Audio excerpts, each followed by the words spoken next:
It is almost here, and you can tell that if you're watching, not so much if you listen, but I'm sure you can hear some of what you're listening, so you can hear some car noise. I am on the road to Columbus for the game, Michigan at Ohio State. It's about to happen. We're going to continue to talk about what needs to happen if you are Michigan in order to come away with a victory, and what I expect to happen, the preview, the prediction, all of that stuff on this episode of Locked On Wolverines.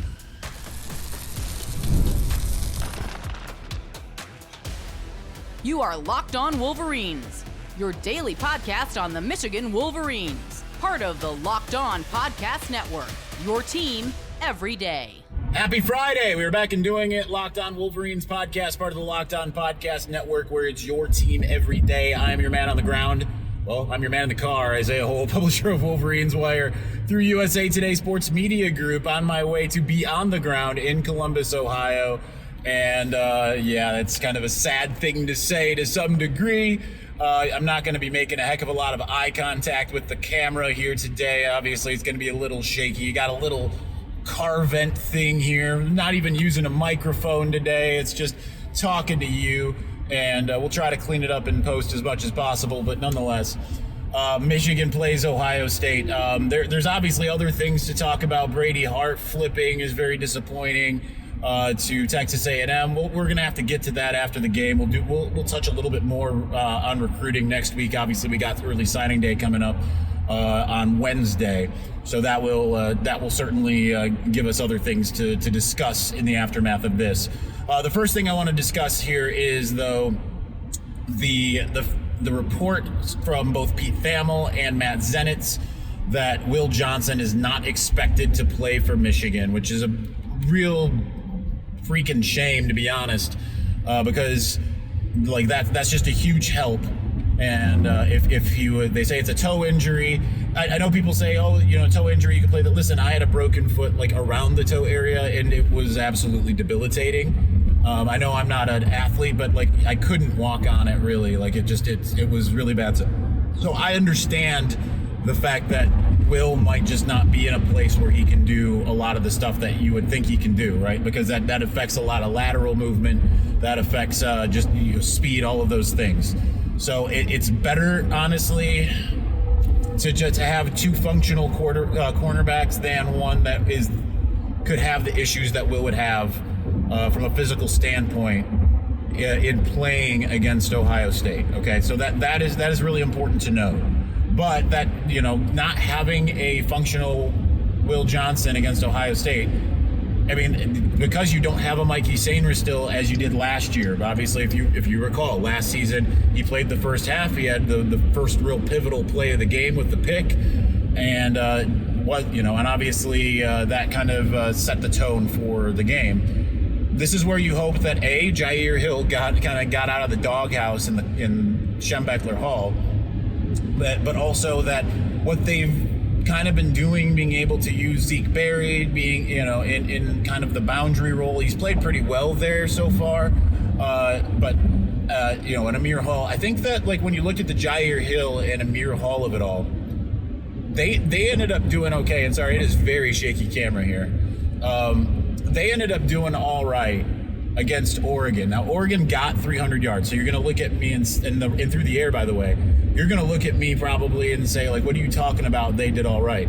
Well, until like what is essentially a garbage time drive, I understand Michigan was still kind of technically in it. They were down 14, but they had just driven the field and then couldn't convert on a fourth down. Oregon gets the ball back and drives the field again to go up 21 to end the game, right?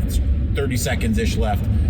The way that sequence went was more because Michigan not getting that conversion was essentially the end of the game. That was the ball game. There was there was nothing else other than that. So, but before that point, Michigan's passing defense had surrendered about 220 yards. So Oregon throwing the ball can tell you that at least they took some seriousness in it and everything. And obviously there were some screens and things like of that nature that really affected the secondary.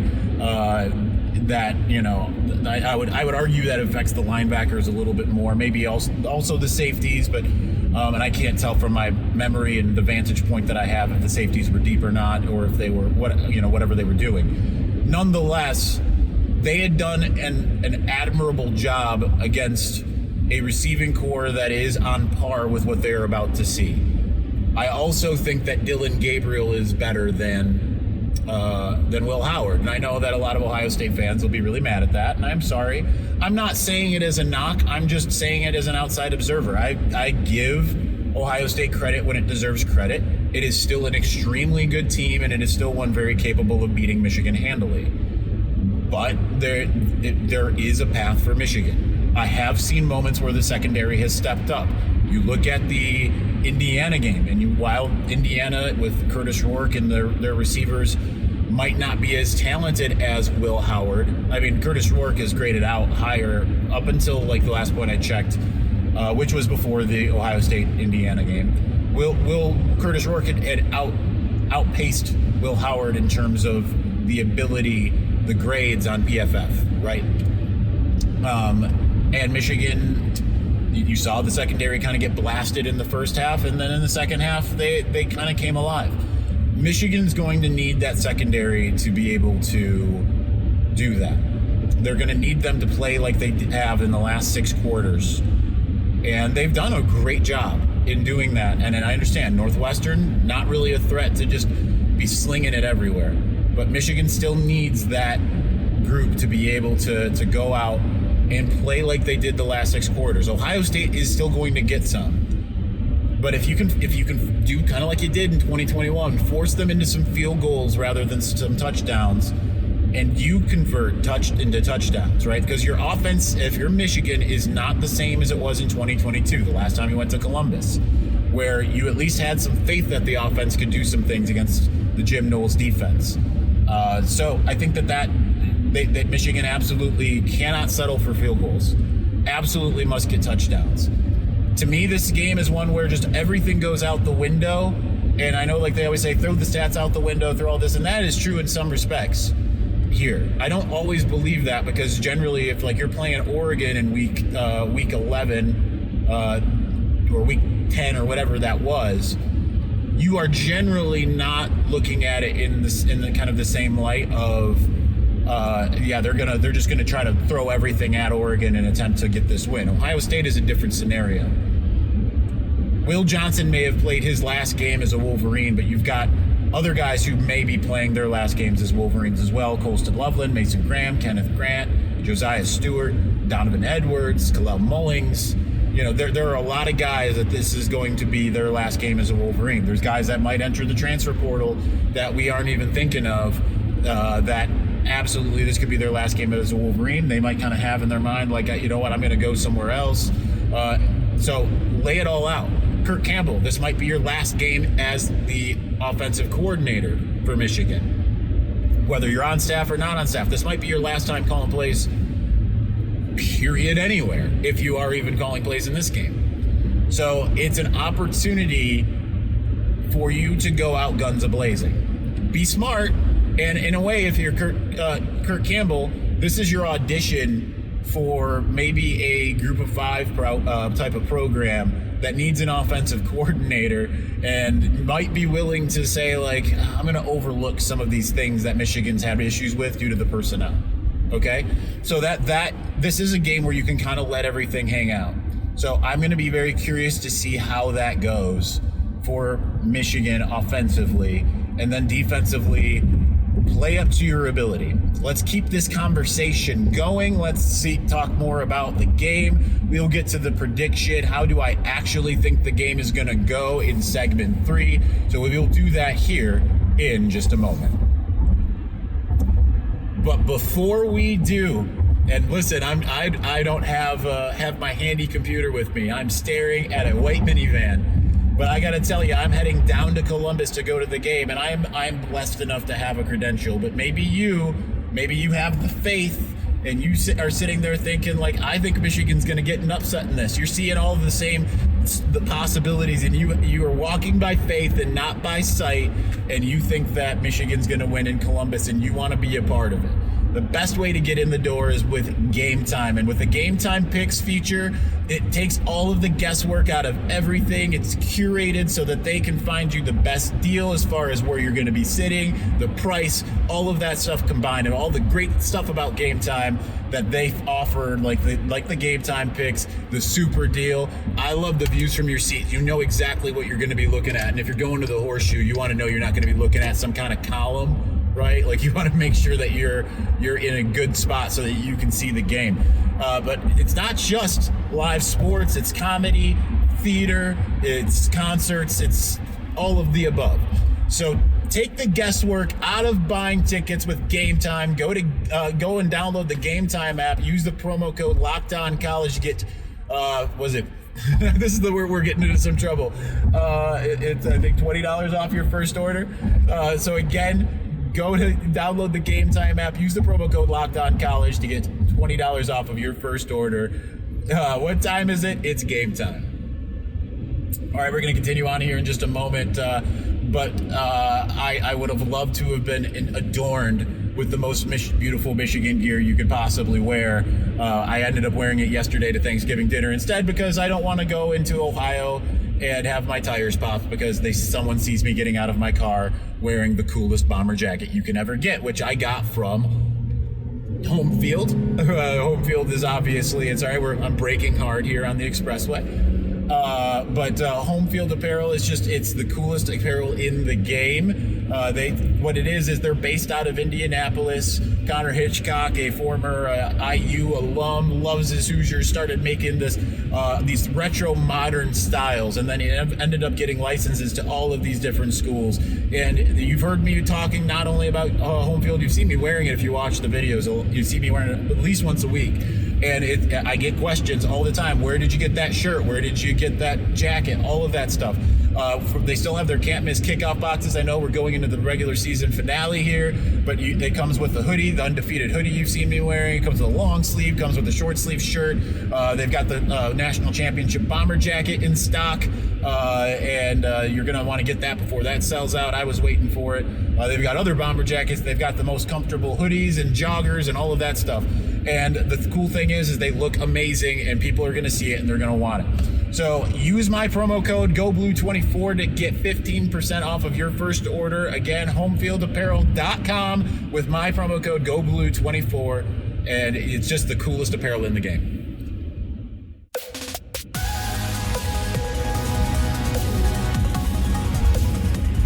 All right.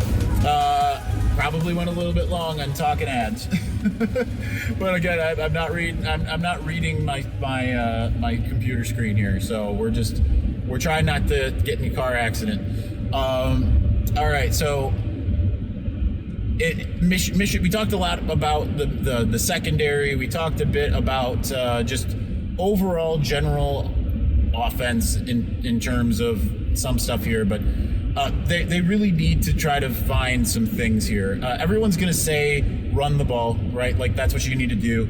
And I agree with that, but you cannot be one-dimensional unless it's just, for whatever reason, this Ohio State defense, the defensive front, which is very, very good, right? Like, it is very good. Unless suddenly the Michigan offensive line just is blowing them off the ball and just dominating up front. Weirder things have happened. For as much as there has been the talk of the physicality, I've seen other teams have some success on the ground. It might be intermittent, but then they find themselves down and have to throw. That's probably not going to be terribly different in this one unless the Michigan defense really comes to play. There is a chance, as much as Michigan's secondary has not had the same lights out performance, there's always the chance that they play up to their ability. They play like the first half against USC. They play like the second half against Indiana, and Ohio State doesn't get up big, and Michigan's able to stay in the identity that it wants to have early in the game from an offensive perspective. Should that happen, it's not about just running the ball. It's about running the ball effectively, right? Everyone's going to say run the ball. The word effectively needs to be used there too, because if you're just merely running into stacked boxes, then that's not going to be great. Obviously, that was Jim Knowles' plan in 2022, and then it eventually bit him First with just not having a last line of defense on a dump off to Cornelius Johnson, and then with Lathan Ransom being just, or actually it wasn't Lathan Ransom. This one was the Muskegon kid being completely out of position, right, for the long bomb. It's going to be a little bit of you got to have to take what they're going to give you. That's more important than just running the ball. You're not going to run the ball effectively if they are just going to say, we're just going to stop the run in between the tackles. Running the ball effectively might be testing the perimeter. That hasn't necessarily looked that great for Michigan from time to time. This is where I would love to see more jet sweeps, more screens, a little bit of the horizontal game, but if they're able to defend the line of scrimmage really well, then you're going to have to get vertical. And you're going to find out relatively early exactly how they're going to defend you like that. I don't think Jim Knowles is going to go back to cover zero because, he's going to have learned some lessons. But there's also the chance that he looks at it and says that just might be the best way to keep Michigan's offense from doing anything. Davis Warren is going to need the game of his life. The good news is he's played well against Oregon, right? Like that was what was everyone saying coming out of the Oregon game. Like, why take the ball out of Davis Warren's hands on that fourth down? Because he was playing well. He was dealing once he kind of got settled in and kind of realized he's going to need to have that kind of belief in himself. He's going to need to be able to see the field clearly. His receivers are going to need to help him out. They're going to need to get open. You hope that Colston Loveland can go in this game, and it sounds like he's going to. But you're going to need a lot of these, a lot of the things to go right. And it's going to be difficult because this is going to be maybe the best defense that Michigan's seen all year. I mean, Oregon's got a really good defense. Indiana's got a really good defense. Texas has a really good defense. They've seen some really good defenses. I mean, even like Illinois' got a really good defense. Washington's got a really good defense, right? It's not like that. Like they've been facing teams that don't have good defenses. And as inept as the offense has been at times, they've still found ways to move the ball as well at times.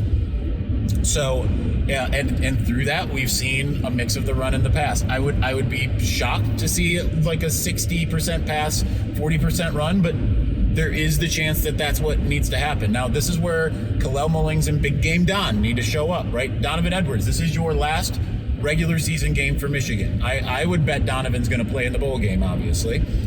So with that in mind, though, like this is your last crack at Ohio State. You're 3-0 against these guys. You have to go into this game and make your stamp. Be the Buckeye killer that you've been, right? Kalel, like when he had a couple moments, obviously I didn't even actually see him. Some of the bigger moments last week against Northwestern because I was still back in the photo room. But you've got to have some of those USC style runs. These things are not impossible. Right, like I understand USC. Maybe that they had the big runs against USC. That was a different style of Michigan offense, of course, with Alex Orji as the quarterback. But they're going to have to be able to step up in the run game and have some of those big runs. Teams have struggled to run against Ohio State. Teams have struggled to do a lot against Ohio State, right? So Michigan's got to have to find ways offensively to strain and get some of those things done. I think we'll be pleasantly surprised. I don't know that it's going to be enough, right? But it could be because there is the mental component, and you cannot overlook that. We've seen Michigan teams that haven't necessarily been as good, but have had control of in the Ohio State game only to lose it. And understandably, I don't look at the 2016 game with the same eyes that an Ohio State fan does, right? I'm less concerned about the spot and more concerned about the pass interference that was called on Delano Hill.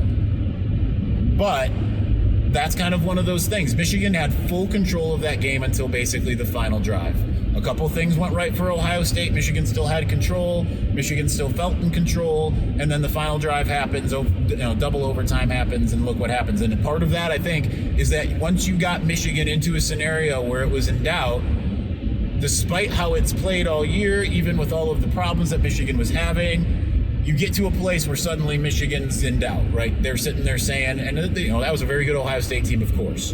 Didn't go to the Big Ten championship game because they lost to Penn State, but still, that was an Ohio State team that was accustomed to beating Michigan. Those players knew took to beat Michigan. Those players on that sideline never stopped believing that they could beat Michigan. And as a result, when the going got tough, and I'm looking, by the way, at like a white squall ahead of me, like we're just full on snowstorm, they never lost the belief. And for the Michigan guys, there was a moment where they lost belief. 2018, I talked about this a little bit on the Thanksgiving Day show. The most of the Michigan players went out there with just not such a full belief that they were going to win, that the moment that they got punched in the mouth, they were like, what is this? For all of like I don't want to say hubris because that's not the right word, but for all of the confidence that Ohio State has going into this game, if it's halftime and dare say it's a small lead for Ohio State and say Michigan maybe gets the ball to start the second half, or it's tie game, or heavens forbid, Michigan has a lead at halftime. Those players, and I understand some of those players that are there, that Caleb Downs does only know what it's like to lose to Michigan, but Will Howard, he's new to this. He's still going to have the belief, but what about, and Jeremiah Smith, he'll have the belief because he's new to this, but what about Emeka Egbuka? Right? Like, is he going to feel, the ghost of Mikey Sainer still? Is Travion Henderson going to feel the possibility of, Emeka Egbuka could feel Quentin Johnson. Would Travion Henderson feel the ghost of Mikey Sainer still, right? Like, those are things that will start to creep in their mind if things don't go the way that they hope. So, if you're Michigan, you've got to strain as hard as you can. So how do I think the game is going to go? Let's talk about it here in just a moment. But before we do, listen, keep the NFL action going with FanDuel, America's #1 sportsbook, because they've got a lot of great things going. I think the biggest part is new customers. They can get $150 in bonus bets when their first $5 bet hits. So you're going to want to take advantage of that. One of the great things about FanDuel right now is they've got it now where if you're in the page where you've placed your bets, you can see the live stats, the play-by-plays, all of those things, so you can make those decisions in the same page where you placed your bets. You don't have to be flipping out and doing all these things. You can be tuned in right there. And like I said, get $150 in bonus bets when your first $5 bet hits. So keep the action going with FanDuel, America's #1 sportsbook and an official sportsbook partner of the NFL.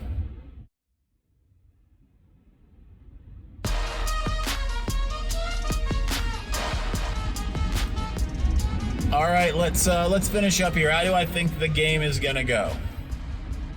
I want to be clear. There's a path, somewhere around 30% that Michigan can win. And I think that when I say 30%, I don't think I mean that either if they play 10 times, Michigan wins 3. Maybe.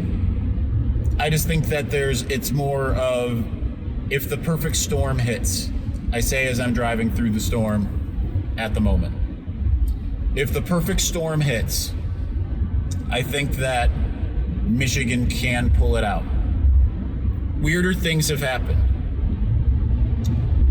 We've seen Alabama and Auburn teams beat each other when the other had no shot.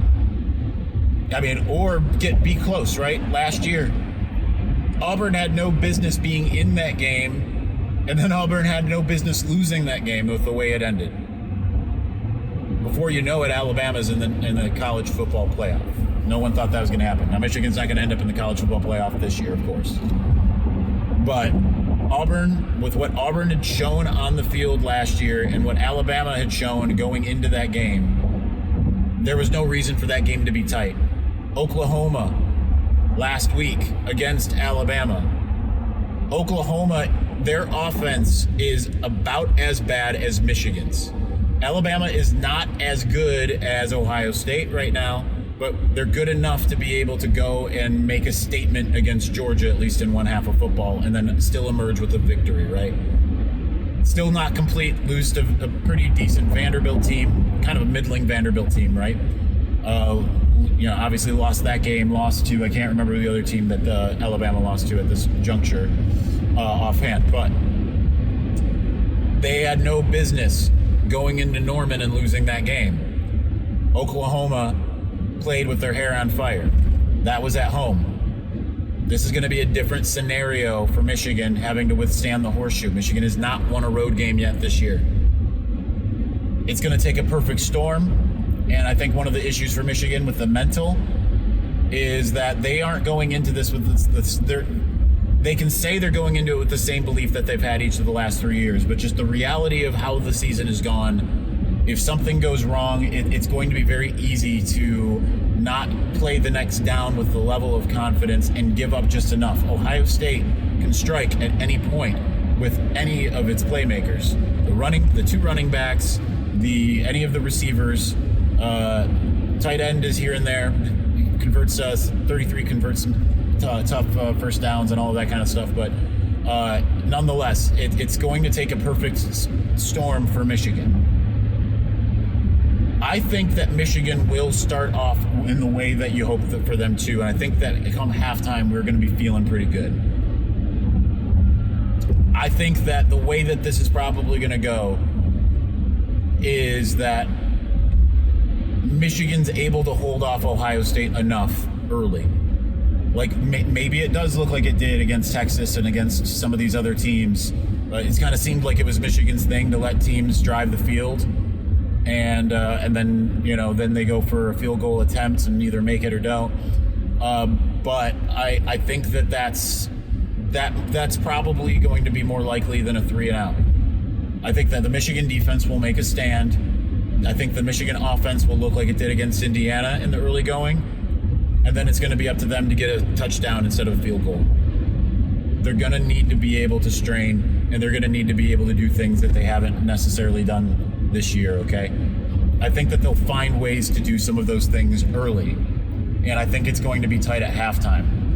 And as much as I think that Ohio State is going to be panicking, I think they're going to be able to put together enough in the second half and make enough adjustments from a defensive perspective.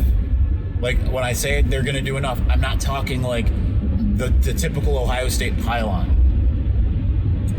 I'm not talking about they end up scoring 21 points in the third. It's certainly possible, but I think that the Michigan defense is going to play well enough, but I think they'll give up that one drive. And I think that the Michigan offense is going to struggle much more in the second half as there's adjustments made and some of the plans just don't work out the way that you hoped. And I think that Michigan's going to be looking, instead of it, the spread's at 20.5 on FanDuel. I think that you're going to be looking more at a Michigan somewhere in the 7 to 10 point loss range. I will go ahead and put a number on it. I think I said 31 to 17 before. I'm going to say it's going to be more like 27 to 17. I think Michigan's going to get a couple touchdowns. I think it's going to settle for a field goal when it shouldn't. But I think Ohio State is going to find a way to get enough done, and Michigan's going to come out as the unfortunate loser of the football game. But I still think that it's going to be, I don't want to say defeated with dignity, but if there's a year to lose it, then it's kind of fine to lose it this year, right? Because it's like Ohio State in 2011. Like, they didn't want to lose it, but like, hey, we're having a down year, things haven't gone right. But there was a lot of reasons, more so that Ohio State could be in it, because they had Braxton Miller, they had some receivers, defense wasn't that great, and Michigan was just obviously playing with its hair on fire. You hope to make it more of a 2011 version of a reverse there, and then you take control back again next year with Bryce Underwood and company and whoever you get in the transfer portal and all of that stuff. Okay, that would be my thing. All right, well, that's going to do it for us today. I hate that I'm still early on the road here. I still got 20 more miles left in the state of Michigan. And so, unfortunately, this won't be posted very quickly. Not that you know that. I'm talking to myself. But anyway, thanks for watching. Thank you for listening. We will talk to you again soon. Peace.